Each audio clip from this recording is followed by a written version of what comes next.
Алан Хугаев – олимпийский чемпион по греко-римской борьбе. Добившись главной победы в спорте, ушел в политику.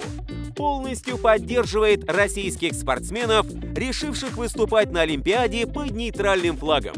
Говорят, что в жизни нужно попробовать все. Есть ли вещи, которые вы никогда не попробуете? Очень много вещей, которых я никогда не попробую. В этом страшном мире уже очень много их, и я их даже перечислять не хочу. Чем бы вы занялись в последний день своей жизни? Пошел гулять бы со своими детьми. Опишите, какой вы видите свою жизнь через 20 лет.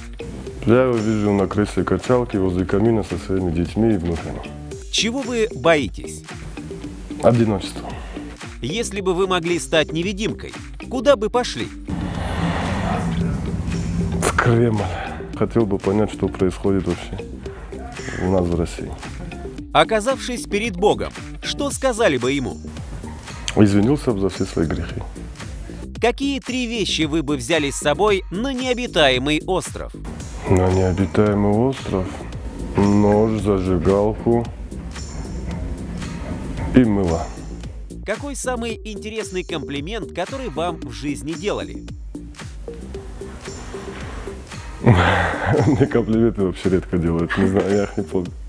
Самый оригинальный подарок, который вы когда-либо получали? Ну, оригинальный подарок я бы не назвал, я называл, что подарки были только такие, так как я всегда рядом со спортсменами бывал, они были больше в розыгрышном варианте, и вот так они получались оригинальными. Там не буду даже вспоминать, было очень много, и они переводились больше в смех, чем в оригинальность какой-то. Приходилось ли использовать физические способности вне зала?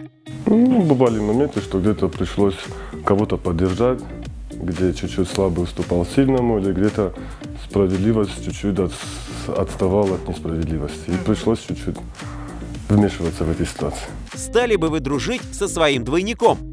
Обязательно. Хотел бы просто смотреть со стороны вообще, кто я есть, и как я выгляжу со стороны, и дружить тоже бы хотел, потому что, я думаю, мне было бы интересно. Часто ли нарушаете закон? Нарушал очень часто, не намеренно, может, не специально, но закон нарушал только за рулем. Существует ли дружба между мужчиной и женщиной?